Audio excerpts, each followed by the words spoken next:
నీకున్న ఓపిక ముందు మాకున్న ఓపిక ఎంతయ్యా.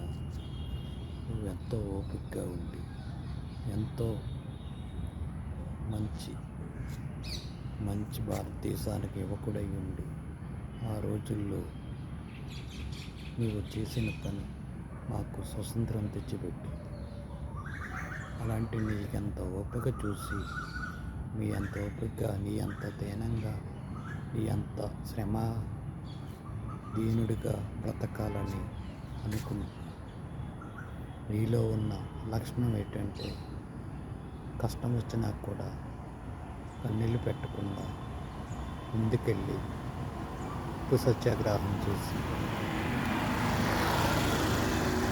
మంచి మనసు ఉండేది. నీకున్న ఓపిక ముందు నేనెంత వాడిని. ఈ భారతదేశంలో నేను చూసి నేర్చుకోవాల్సింది ఓపిక.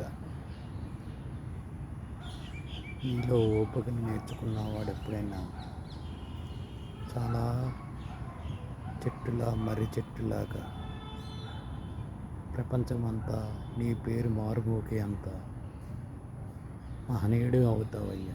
అందుకే నీకు మహాత్ముడు అని పేరు వచ్చింది.